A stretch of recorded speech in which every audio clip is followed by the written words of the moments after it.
Michel Rodriguez, bonjour. Bonjour Hakim. Tu es, comme on dit, un pied noir. Qu'est-ce qu'un pied noir? Eh bien voilà, un pied noir, ce sont les descendants des premiers. Le mot pied noir vient au départ des descendants des premiers colons arrivés sur le sol français, qui étaient des hussards de la cavalerie française. Ils portaient des bottes de cuir noir. Et les Arabes, qui n'avaient jamais vu de bottes de cuir noir, ils les ont appelés El Kahl. D'accord. D'où la traduction de pied noir qui nous est restée à nous, les descendants de ces Français débarqués sur le sol algérien. Donc un pied noir n'est pas forcément juif. Il est juif, chrétien. De quelle religion est-il exactement? En fait, c'est un mélange de races. Les pieds noirs, ce sont des Européens qui ont débarqué sur le sol d'Algérie à l'époque. Il y avait des Italiens, des Espagnols pendant la guerre d'Espagne. Il y a eu des Juifs qui étaient chassés dans les pays où ils n'étaient pas très bien vus, dû à l'antisémitisme et tout. Il y avait des Portugais à l'époque. Et tout ça, ça fait un amalgame d'une nation, enfin une population qui s'est mélangée et d'où est venu le mot pied noir et qui ont essayé de vivre aux côtés des Arabes. Mais malheureusement, à l'époque de la France, la colonisation, la France était dans une période de colonisation où des capitalistes sont venus profiter des richesses de l'Algérie. Donc un pied noir, d'après ce que je comprends, le pied noir n'est pas un capitaliste. Tous les pieds noirs ne sont pas des capitalistes. Il y avait malheureusement quelques-uns, en particulier des métropolitains, des familles riches, des familles dans le vignoble, dans le textile, qui sont venus profiter malheureusement des Maghrébins, à l'époque on ne disait pas maghrébins, mais des Arabes, des indigènes. Et ce tort est venu sur la communauté pied noir. Nous avons malheureusement endossé sur notre dos les erreurs qui ont été faites par les capitalistes, par les colons. Ce qui me gêne, c'est que dès lors que je rencontre un pied noir, j'ai toujours le même dialogue. Ils ne sont jamais responsables, c'est toujours les autres, les Européens, les Français, enfin les... Voilà, donc... Bien sûr, parce que automatiquement, il y a eu un amalgame qui a été fait. On a pensé que tous les pieds noirs étaient riches, avaient des capitaux, avaient des terrains. Non, il y avait le pied noir qui était maçon, ouvrier agricole, qui travaillait, qui était vendeur, qui était marchand. Et ce pied noir travaillait avec les Arabes, en bonne intelligence avec les Arabes, jusque dans les années 50. J'aimerais que tu nous parles de ta vie de pied noir, notamment dans le quartier d'Alger. Eh bien, tout simplement. J'allais à l'école avec des Arabes, nous jouions au football ensemble. Je parle l'arabe, j'ai appris l'arabe à l'école. J'ai d'abord appris les insultes. Parle-moi arabe un petit peu.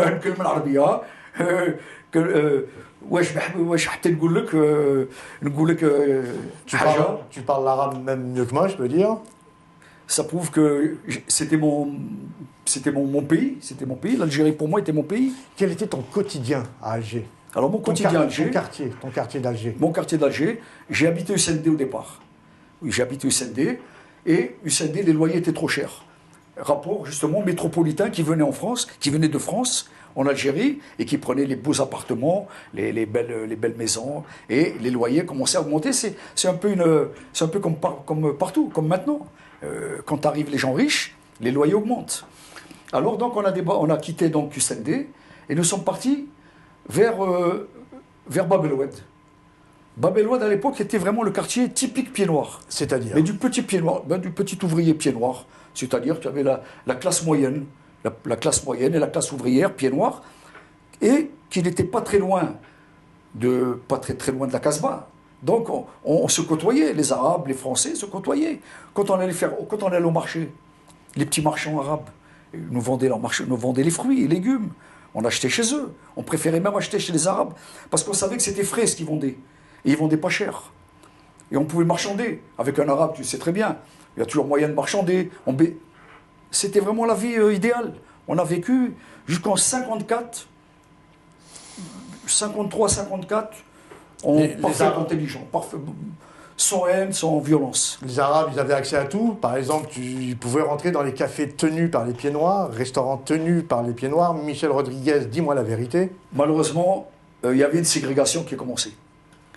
Cette ségrégation est venue déjà du fait que les Arabes ne voulaient pas parler français.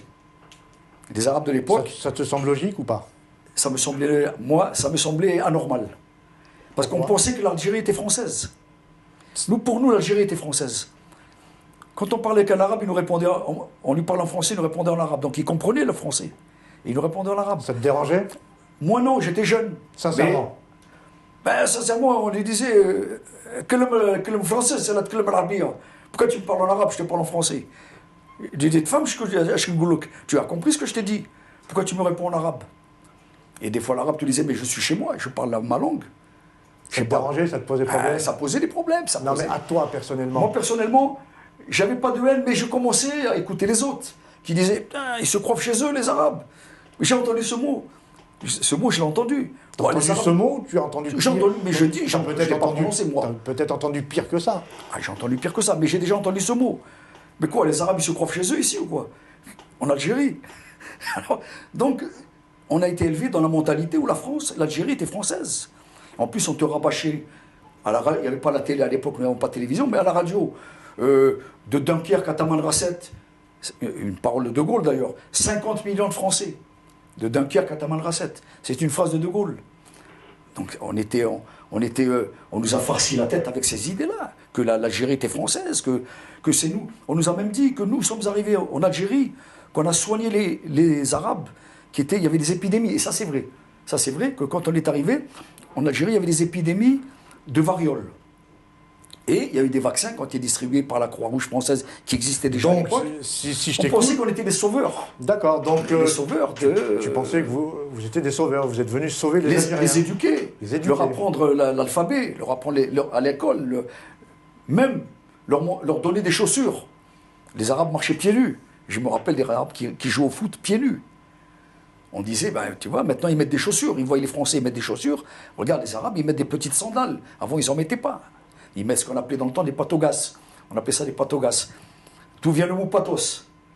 Le mot pathos, c'est-à-dire le Français qui met des chaussures. D'accord, très bien. On faisait la distinction entre l'Arabe qui ne mettait pas de chaussures, qui marchait pieds nus. Malheureusement, il n'avait pas de quoi se faire des chaussures. Et le Français qui avait des chaussures, qui était un gentleman, si on peut appeler ça comme ça. Mais tu l'as cru, peut paraître un peu choquant, mais on le pensait comme ça. Non, mais tout à fait. On le pensait comme ça. Nous, les pieds noirs, on le pensions comme ça. Donc il y avait quand même une ségrégation entre les Arabes. Il y avait une ségrégation. Les pieds noirs. Il y avait une ségrégation. Les Français métropolitains et les Juifs. J'aimerais savoir de quelle façon ils vivaient entre eux. C'est-à-dire, confiance, pas confiance. Alors par contre, les Juifs et l'Arabe, ils étaient tout le temps ensemble. Voilà. Il y avait moins d'antisémitisme entre les Juifs et l'Arabe qu'entre le Français, le pathos, quoi, et le Juif. Voilà. Donc les Juifs, c'est à part. On ne peut pas dire qu'ils n'ont pas comment dirais-je, participé à l'indépendance d'Algérie, ils n'ont pas fait partie de l'OAS, ils n'ont pas combattu le FLN, ils étaient neutres. Mais ils savaient que si la France partait, ils allaient être chassés. Donc secrètement, les Juifs, ils souhaitaient que la France, elle reste. Parce qu'ils se disent, le jour où la France, elle part, nous, on est obligés de partir aussi. Sur qui ils vont se rabattre? Sur nous. Tant qu'il y avait la France, l'armée française, ils étaient un peu protégés, plus ou moins. Ensuite, à Alger, on a pu insister, tu as pu insister au début de la bataille d'Alger. La bataille d'Alger, oui. C'était une grande époque. Tu m'as confié que tu as beaucoup fréquenté la Casbah aussi. J'ai fréquenté la Casbah. Alors raconte-nous un petit peu le début de la bataille d'Alger. Tout à fait. Alors déjà, je vais te raconter pourquoi... Déjà, une question. Oui. Est-ce que tu es un ancien de l'OAS, oui ou non? Sincèrement. Alors écoute, oui, tout pied noir avait son cœur à l'OAS. Mais vu mon âge, parce que j'étais jeune, j'ai 68 ans maintenant, donc à l'époque d'Alger, j'étais jeune.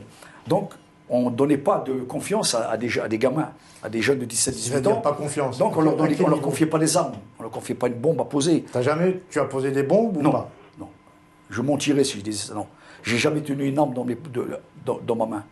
Mais par contre, on distribuait des tracts. Les tracts, on allait chercher les tracts. Qu'est-ce qu'il y avait écrit sur les tracts? Bien sûr, sur les tracts, il y avait marqué Algérie française, l'Algérie restera française, l'OAS vaincra, De Gaulle est un traître. Bien sûr, l'Algérie a toujours été française, elle restera française. Et voilà, bon. Et déjà, c'était une façon à nous de résister, déjà. Voilà. Alors après, bien sûr, il y a eu la bataille d'Alger. Mais avant la bataille d'Alger, je vais te dire pourquoi. Moi, je fréquentais la Casbah. parce que pas beaucoup, très peu de pieds noirs pouvaient rentrer à la Casbah. C'est parce que physiquement, je ressemble à un arabe. Bien sûr, maintenant, ma barbe est blanche, mais physiquement, je suis petit, brun, j'ai la peau mate, j'avais les cheveux noirs, la barbe, enfin les petites moustaches noires, j'avais une tête d'arabe et je parlais l'arabe, que j'avais appris à l'école. Donc on me prenait pour un arabe. On t'appelait Michel à la Casbah? On m'appelait Miloud. Je me faisais appeler Miloud à la Casbah. Je jouais au foot avec une équipe de foot. Donc tu étais une sorte d'indique, tu travaillais pour l'OAS, tu dis voilà ce qui se passe ici. Indique, mais j'étais accepté par les Arabes. J'étais une sorte d'indique ou pas? J'étais gêné. Je vais te dire un truc, j'étais gêné avec mes copains qui jouent au foot avec moi. Mais tu les as, comme on dit, tu les as dénoncés quand même. Si tu vois un arabe, as-tu vu un arabe préparer un attentat? J'ai pas entendu, non. Je l'aurais fait. Je l'aurais fait, j'étais dénoncé à J'aurais fait, oui. Bien sûr, oui. D'accord. Mais oui, c'était ma... Non. Mais par contre, quand je joue au foot avec les petits arabes, ils me passaient la balle à moi, ils passaient pas la balle aux autres. Il y a une chose qui me choque. Quoi, qui me choque, je t'écoute parler depuis tout à l'heure. Oui. Tu dis avec les petits arabes, par défaut, les arabes c'est des petits. Est-ce que tu t'es rendu compte de cela? C'est une déformation. Parce que j'ai toujours entendu ça, voilà. D'accord, donc chez les pieds noirs, les pieds noirs, tous les arabes c'est des petits. Avec le recul, je regrette. Je regrette ces phrases. C'est juste une constatation. Mais c'est vrai. Pourquoi, oui. C'est vrai que c'est toujours... Et c'est d'où vient la révolte algérienne. Revient que l'arabe, on l'a toujours considéré comme un petit et comme un illettré. Parce qu'il n'y avait pas de, à l'époque, il n'y avait pas de gars qui allaient à la faculté. Il n'y avait pas des gars qui allaient à la faculté. Ou bien l'école était interdite. Non, l'école n'était pas interdite. C'est pas vrai. Non, parce que, justement, la France s'est fait un honneur de dire « nous éduquons les Arabes ». C'est fait un honneur de dire. La France tu penses sincèrement, lorsque la France... C'est-à-dire qu'ils les éduquaient. Quand on va dans un pays, on le colonise, on leur prend leurs terres, on leur prend leur maison, on leur prend de quoi manger. Ils sont là pour les éduquer, sincèrement? Tu penses maintenant, je vais te dire que non. Bien sûr, tu me poses la question maintenant, avec le recul. Bien sûr, maintenant j'ai compris. Maintenant, à la limite, je suis plus pour l'OS. L'OS n'existe plus. Maintenant, j'ai compris tout ça. Mais avant, parce que là, tu me parles des questions... Il fallait se mettre dans le contexte. Dans le contexte actuel, bien sûr. De l'époque. Dans le contexte de l'époque, je pensais que non. Je pensais que nous les Français, on était là pour les éduquer. Bien sûr, je le pensais. On nous a mis ça dans la tête, on nous apprenait ça. Vous êtes là pour éduquer les petits Arabes, pour qu'ils apprennent, qu'ils aillent à l'école. Mais attention, à l'école primaire, pas c'est tout. Hein. Il n'y avait pas d'école secondaire, tu vois ce que je veux dire? D'accord, ouais. Ils n'allaient pas plus loin que l'école... Sympa. Ils n'allaient pas... Ben oui, c'est la vérité. Ils n'allaient pas plus loin que l'école primaire. C'est après que sont venus les intellectuels qui ont été apprendre dans les écoles coraniques ou en Égypte ou dans les mais pas en Algérie. L'Algérie, l'école primaire. Ils avaient le vaccin contre la variole, contre la rougeole, mais pas plus. Moi, je me rappelle le BCG, je ne sais pas s'ils avaient droit au BCG. Le BCG, c'était contre la tuberculose à l'époque. Parce que dans les années 60, il y avait la tuberculose qui sévissait un peu partout. Je crois qu'il n'y avait pas assez de vaccins pour eux. Il me semble. Maintenant, je ne veux pas accuser la France non plus. Hein. On va continuer un petit peu sur le début de la bataille d'Alger. Tout à fait. D'accord, donc tu as milité, tu étais un militant de l'OAS. Bien sûr. Raconte-nous un petit peu les attentats, ce que tu as vu. Ça a été terrible. Ce que tu as vu, toi, de tes yeux vus. Voilà. Alors après 56, ça a été terrible. D'accord. Après 56, déjà, le FLN était déjà, c'était pas des petits félagas, des petits terroristes. C'était devenu l'armée de libération nationale. T'as croisé des gens du FLN? Ah, les croisés dans le FLN, on les voyait, on les reconnaissait. Ouais. J'en ai croisé dans les bus. D'accord. Ils avaient des sacs à dos. Parce qu'à l'époque, les FLN avaient des armes plus perfectionnées aussi perfectionnées que l'armée française. Ils avaient des MAS 49-56. Que la France avait des MAS 36. Le MAS 49-56, c'était un fusil qui était haut comme ça. Tu ne pouvais pas le plier en deux, le planquer dans une djellaba. Donc ils avaient des sacs à dos italiens, kaki, des grands sacs à dos pointus qu'ils mettaient sur l'épaule. Et dans les bus, on les reconnaissait. T'as agi, toi, à ce moment-là? T'as fait quelque chose dans le bus? J'ai vu des gars du FLN, moi. Ouais. J'ai vu des gars du FLN descendre avant la station du tunnel des facultés, descendre en vitesse. Le tunnel des facultés, le bus a continué le tunnel des facultés. Il arrivait vers USND. Avant d'arriver à USND, on a entendu une déflagration. Ça a sauté dans USND. Et comme par hasard, les gars, ils venaient de descendre, ça avait un quart d'heure. avec des sacs à dos. Bon, on savait. Et il y a eu pire que ça. Il y a eu le sourire kabyle. Le sourire kabyle, c'était l'arme blanche. C'était le soir, après 20h. Le pied noir qui finissait tard son travail. Il avait une chance sur 10 d'arriver vivant chez lui. D'accord, mais il y a eu des représailles quand même. Il y a eu des représailles de la part des pieds noirs. Des représailles, bien, tout à fait. Ou des colons. Mais il y a eu des représailles, non pas des colons, de l'OAS. De l'OAS, bien Quand sûr. ils allaient mitrailler à la Casbah. L'OAS arrivait à la Casbah. Généralement, c'était des tractions, des voitures noires traction, des dauphines. Il y avait des dauphines à l'époque, la dauphine, la traction. Cette voiture-là qui servait à l'OAS, c'était la frégate.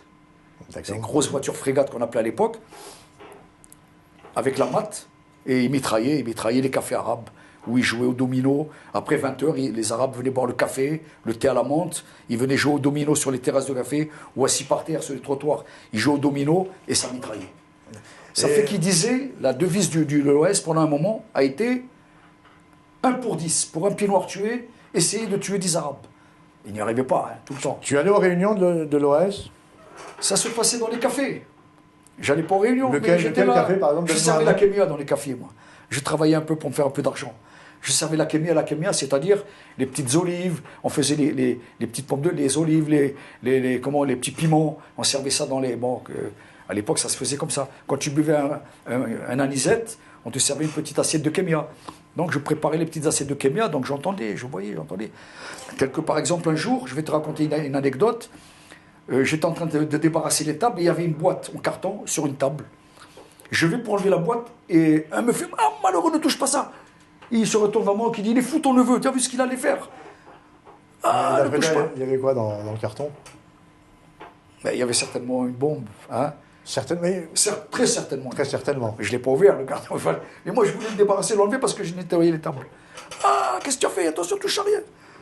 Et le lendemain, bon, ce carton a certainement sauté quelque part. Ou la Casbah, ou des fois, ça sautait surtout, des fois, ça sautait à l'entrée de la Casbah. Parce que les Arabes travaillaient dans les quartiers européens. Et le soir, il fallait qu'ils rentrent à la Casbah. Et là, tu ne pouvais pas les louper. C'est à l'entrée de la Casbah que ça sautait le plus. Parce que dans la Casbah, c'était pas facile. S'infiltrer pour déposer une... Les femmes arrivaient à entrer, les femmes arabes. Ah, les femmes arabes, elles ont fait un travail remarquable pour la résistance algérienne. Malheureusement, elles n'ont pas été reconnues. C'est dommage. D'où aussi l'arabe qui est un peu macho aussi, il faut reconnaître. Parce qu'on te dira... Non, je ne dis pas que les arabes sont tous machos, mais il y a du machisme chez les arabes dans la mesure où on n'a pas honoré les femmes comme elles le méritaient. Parce qu'elles ont fait du beau travail. Donne-nous un exemple. Je vais te raconter une histoire. Ouais. Je peux parler s'il y a des jeunes filles ici, mais je peux parler. Ici, on est en liberté. On est en France, on peut parler. Je me rappelle un jour, à l'entrée de la Casbah, j'avais rendez-vous avec un copain qui devait me donner un vélo. Il m'a dit... Un vélo ou bien un fusil? Non, un vélo, non. Un vélo, non, un vélo. Un vélo. Un vélo, c'était important à l'époque. Ou une boîte en carton, hein? Non, j'ai pas fait d'attentat, j'ai pas commis... Je vais te dire un truc, je vais abréger l'affaire, j'ai jamais tué un arabe. Tu vois, donc, tu peux me regarder droit dans les yeux. D'accord, non, mais moi je suis pas là pour te juger. J'étais trop jeune, parce que j'étais trop jeune, j'étais un gamin. 18 ans, 17 ans, c'est un gamin. On fait le service militaire à 17-18 ans.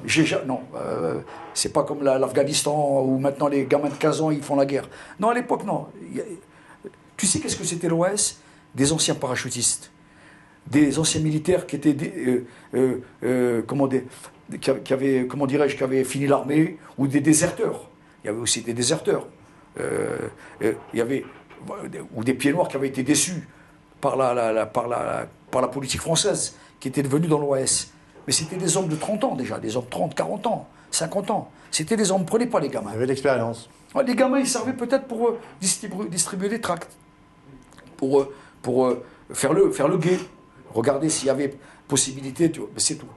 C'est pour ça que tu ne verras pas de gamins qui ont fait des actes de terrorisme. À cette époque-là. C'est pas comme maintenant où malheureusement on envoie des gamins à la guerre. Tu vois en Palestine, tu vois partout. Tu vois des gamins qui vont se sacrifier. Revenons-en un petit peu à la Casbah, aux femmes de la Casbah. Oui. Tu voulais nous raconter une anecdote? J'attends mon copain à l'entrée de la Casbah. Il devait te remettre un vélo. Il devait me donner un vélo. Voilà. Ils arrêtaient les femmes. Donc il y avait l'armée française, les paras français, et il y avait 4 femmes qui fouillaient les femmes. Parce que il n'y a que les femmes qui peuvent fouiller les femmes. Ils avaient mis des toiles de tente kaki pour fouiller les femmes. Et à ce moment-là, une femme sort avec un drap comme ça. Elle avait un Moser allemand, 2 Moser allemands et une grenade offensive dans le drap. Et elle dit, regarde ce qu'elle, excusez-moi l'expression, regarde ce qu'elle avait dans la Fatma. Elle avait pour 3 kilos de ferraille, malheureusement, dans le vagin. Un Moser allemand, presque 1 kilo. C'était des anciennes armes allemandes, des anciens calibres 11-43 allemands. Elle en avait 2 plus une grenade offensive. Mais je t'écoute encore une fois. Ça m'a impressionné, ça. Non, je t'écoute depuis tout à l'heure, mais tu as l'air d'être un expert en armes. Tu connais le poids des armes. Appris, mais... Tu connais le poids des armes. Oui, parce que le Moser, j'ai vu des Moser. D'accord. J'ai vu des pieds noirs qui avaient des Moser. Ça n'existe plus maintenant, c'est des armes de collection maintenant. Mais pendant la guerre d'Algérie, il y avait encore des Moser allemands qui dataient de l'ancien. Sincèrement, tu as été trafiquant d'armes, tu as passé des armes. J'ai pas été trafiquant d'armes, mais j'ai ou pas. Parce que là, j'ai l'impression de parler à un expert en armes. Depuis tout à l'heure, le fusil est comme. Tous les hommes de ma génération connaissent le Moser. D'accord. C'était des armes de la fin de la guerre de 39-45. En particulier, il y avait aussi des Beretta italiens. C'est des armes que tu trouvais. Maintenant, tu trouves des Kalachnikov. Les voyous, ils ont des Kalachnikov. Avant, les voyous, ils avaient des Moser. C'était l'arme du voyou. Maintenant, un Moser, on ne sait pas. C'est des armes de collection, maintenant. J'aimerais que tu nous parles un peu plus des attentats sur Alger. Les attentats, les représailles. Alors, les attentats sur Alger, oui. Surtout ce... Alors, les attentats sur Alger, je vais te citer un attentat que j'ai vécu, puisque ma jambe, la voilà. Je vais vous montrer ma jambe. Voilà. C'est une barre de fer. Et qu'est-ce qui vous entendez le bruit? C'est-à-dire qu'à la place d'un os, alors quand je passais cette rue Delbrelf, il s'appelle maintenant Delbrelf. Boulevard Relef. Boulevard Relef. Je ne pourrais pas le dire en français, je ne me rappelle plus. Je passais là, en vélo, ce vélo que j'avais acquis par un ami. D'accord. Et il y avait un petit arabe avec une carrossa, c'était une petite charrette où il vendait des figues de Barbarie. Il a déposé sa petite charrette de figues de Barbarie devant un magasin. Je passe en vélo à ce moment-là, mais entre-temps, il y a une petite camionnette qui passe. À ce moment-là, la petite charrette a explosé. La camionnette qui était à côté de moi, qui m'a planqué un peu, heureusement, elle a explosé en miettes, en 1000 morceaux. Il y avait des gens qui regardaient les vitrines. On ne les a jamais retrouvés. C'était des morceaux de chair collés sur les murs. Et moi, j'ai pris un éclat. Est-ce que c'est un éclat de camionnette ou c'est un éclat dans la jambe qui m'a sectionné l'os? Je me suis évanoui. À ce moment-là, on m'a transporté. Les gens... Donc j'étais évanoui, je ne peux pas te dire ce qui s'est passé. Mais j'ai su après que j'étais transporté à l'hôpital Mustapha, à Alger. Tu connais l'hôpital Mustapha à Alger? Tout à fait, oui. Et là-bas, on m'a pris pour un petit arabe. Qu'est-ce qu'on m'a fait? On m'a coupé l'os, on m'a mis une barre de fer. Et j'ai su, en rentrant en France, par la suite, quand j'avais mal à ma jambe, un médecin m'a fait faire une radio. Mais il m'a dit, mais qu'est-ce qui s'est passé? Qu'est-ce qu'on vous a fait? Alors j'ai raconté, enfin ma mère a raconté, mon fils a eu un attentat en Algérie et tout. Ils ont dit, mais ils sont malades. Pourquoi ils ont coupé l'os? Ils lui ont mis une barre de fer, il a dit, mais ils l'ont estropié, votre fils. Et j'ai compris qu'après, on m'a pris pour un petit arabe, on m'a fait donc on m'a pas laissé mourir quand même, mais on m'a fait des soins à l'abattage. Comment on dit vulgairement, tu t'es vengé? Non, parce que non, j'ai accepté mon sort. Mais après, tu t'es dit, c'est les Arabes, j'avais pas... Je vais te dire un truc qui va être paradoxal. C'est un paradoxe. La haine que j'ai eue au début, quand j'étais gamin, comme me farcissait la tête avec la guerre d'Algérie contre les Arabes, j'ai eu un petit peu après contre le métropolitain. D'accord. C'était pas vraiment de la haine, c'était plus de la haine, mais une animosité envers le métropolitain. Je me suis méfié du français, tout en étant français moi-même. J'ai fait mon service dans l'armée française. J'ai travaillé en France, je me suis marié avec des Françaises. 2 fois, j'étais marié avec des Françaises. Mais je me suis méfié des Français. Et j'ai commencé à me rapprocher des Arabes. Et il y a eu... Bizarre. La preuve, je me suis rapproché de toi. Et je t'aime bien. Moi aussi, je t'aime bien. Il y a eu ensuite l'indépendance. Excuse-moi.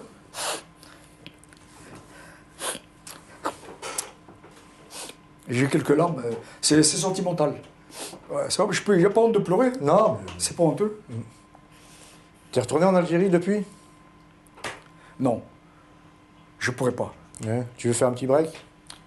Non, ça va. Non, j'ai pleuré. Je suis content qu'on me voit pleurer, au contraire. On voit que je triche pas. Je ne triche pas. J'ai pas triché, là. La larme que j'ai versée, j'ai pas triché. Elle est venue d'elle-même. Il y a eu l'indépendance. L'indépendance, voilà.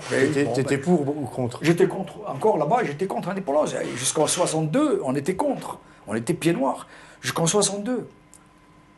Et après, on est arrivé en France, à Marseille. Le départ. Le départ. Le départ, dans le bateau. Voilà. Je suis arrivé à bord de ville d'Alger. Voilà. On nous a entassés dans le ville d'Alger. Comment ça s'est passé ce voyage? Quand ça s'est passé le voyage, épidémie de variole. Dans le ville d'Alger. Des cas de variole. On nous a mis en troisième cale. Nous, les pieds noirs, en troisième cale. Comme des bêtes. Comme des bêtes. Et la gamme au-dessus, c'est-à-dire les pieds noirs de haut de gamme, ils étaient en première classe. Enfin, on les a pas vus, ceux-là, mais il y avait des familles en première classe, comme par hasard. Et nous, en bas de cale. On est arrivé à Marseille, on a été mis en quarantaine parce qu'il y avait des épidémies de variole. 40 jours à l'hôpital de Marseille, l'hôpital de la...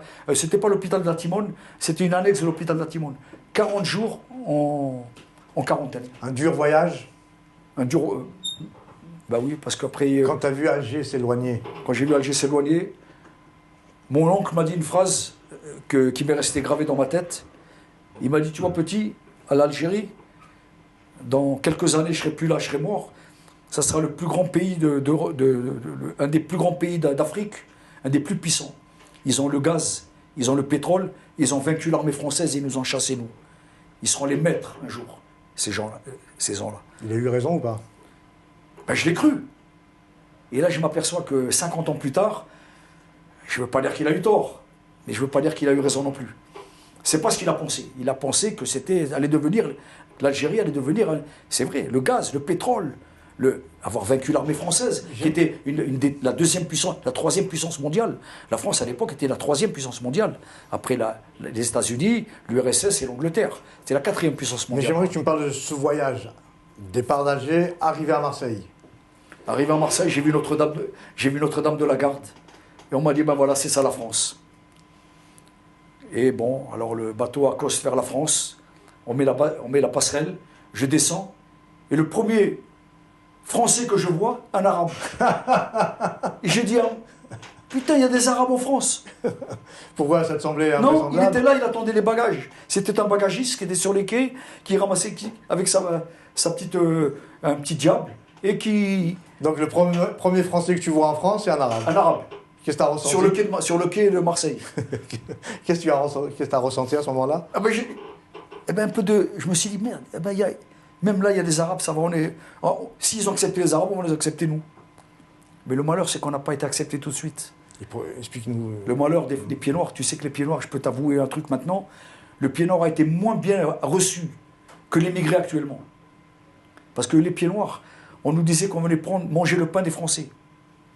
On nous disait que c'était à cause de nous, parce qu'il y avait des Français qui avaient perdu un fils. J'entends dire que l'accent pied noir, c'est l'accent de l'escroc.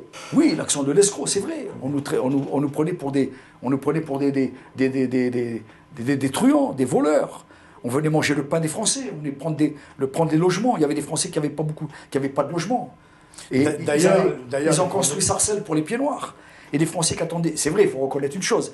Il y avait des Français qui attendaient un logement depuis des années. Et dès que les pieds noirs sont arrivés en 62, ils ont construit la ville de Sarcelles pour les pieds noirs. Il faut les comprendre, les Français. Dans le sens, il y avait une haine contre nous. Ils se sont dit, nous, on attend des logements, les Français.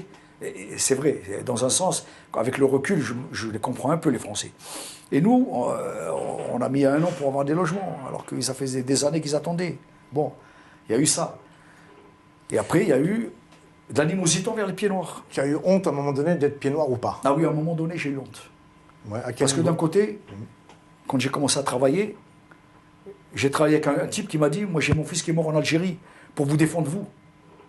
C'était un homme de 40, 50 ans. Il avait perdu son fils en Algérie, qui avait été faire son service militaire en Algérie, qui est mort là-bas. Il m'a reproché, il m'a dit, c'est pour défendre vous des gars comme vous. Qu'est-ce que tu vas répondre à ça? J'avais la honte, je ne pouvais pas rien dire. Des fois je rentrais chez ma mère, je dis, maman, je ne veux pas aller travailler. Il y a le type, il a perdu son fils à cause de nous. Et ne l'écoute pas. Il y avait de la haine. Il y avait de la haine des métropolitains envers les pieds noirs. Et une haine qui se défendait aussi, parce que ce pauvre type, il a perdu son fils en Algérie, qui a été faire son service militaire. Ton accent t'a posé problème? Mon accent m'a posé problème, avec les filles en particulier. D'accord. Les filles se méfiaient de nous. Les Marseillais se méfiaient. Les Marseillais avec l'accent de Marseille qui parlaient comme ça, quand ils entendaient le pied noir, ils se méfiaient de nous. On allait vers 19, 20 ans, on allait au bal, on essayait d'aller au bal. On avait le tabazané, l'accent pied noir, les filles, elles ne voulaient pas danser avec nous. Et puis à l'époque, après, il y a eu un amalgame. Le pied noir et l'arabe, c'était la même chose. Ils nous mettaient dans le même sac. Nous qui avons été l'ennemi des Arabes et les Arabes qui étaient nos ennemis, on nous a mis dans le même sac. Mais on est devenus des Arabes rapatriés. Mais je t'écoute depuis tout à l'heure. J'ai l'impression qu'on a, on a un destin qui se croise. Tout à fait. Moi, par exemple, je vais prendre mon cas à moi. Voilà. Quand je vais en Algérie, je suis un immigré. Voilà. Quand je suis en France, je suis aussi un immigré. Tout à fait. Quand toi, tu étais en Algérie, tu es un étranger. Tu étais un étranger. Et en France, tu ne te sens pas chez toi. Je me sens pas. En fait, les pieds noirs sont les premiers beurs de France. En plus, les HLM, les cités ont été construites pour les rapatriés d'Algérie. Tu viens de dire le mot exactement. Donc beurre et pieds noirs, c'est la même histoire. Hakim, tu as tout compris. Tu viens de résumer l'histoire en quelques mots. Ça prouve que toi aussi, tu as ressenti ce que je ressens, tu l'as ressenti aussi. Mais toi, tu es plus jeune que moi. Tu n'as pas la blessure. Tu n'as pas ressenti la blessure de la guerre d'Algérie. On la ressent à travers tes parents, peut-être. Tout à fait. Mais dans ta chair, tu ne l'as pas ressenti. Est-ce que toi, tu as pu t'intégrer? Pas vraiment. Pourtant, je suis français. Voilà, on te voit dans la rue. J'ai ma carte d'identité, je suis français. Mais même. J'ai été dans l'armée française. Je porte un prénom français. Je suis marié avec une femme qui est française. Pourquoi tu n'as pas pu réellement t'intégrer? Parce que cette blessure ne s'est pas cicatrisée, où j'étais apatride. Voilà. Le pied noir, c'est un apatride. Pas de patrie. Comme le beurre maintenant. Exactement comme le beurre. Le beurre, tu me dis quand il part en Algérie en vacances, on l'appelle le français. L'immigré. L'immigré. Quand il arrive en France, c'est un beurre. Il reste un peu en apatride. Il reste un peu un sans-patrie, quoi. Voilà, en suspension. En suspension. D'accord. Il faudra donc, toi et moi, des générations encore, avant que la blessure soit cicatrisée. La blessure de l'Algérie, de l'Algérien, de la guerre d'Algérie n'est pas cicatrisée encore. Malgré les 50 ans, elle n'est pas cicatrisée. À l'heure d'aujourd'hui, est-ce que tu as encore la haine envers les Non, Arabes? pas du tout. Pas du tout. Envers le FLN? Ah non, parce que c'est une armée... ils ont vaincu l'armée, enfin, politiquement l'armée française, et ils ont chassé les pieds noirs comme moi. Si je suis en France... Donc plus de haine? Plus de haine. Même envers les Français? Ils m'ont payé un voyage gratuit, en bateau. J'ai pas payé le voyage. J'ai fait Alger-Marseille gratuitement.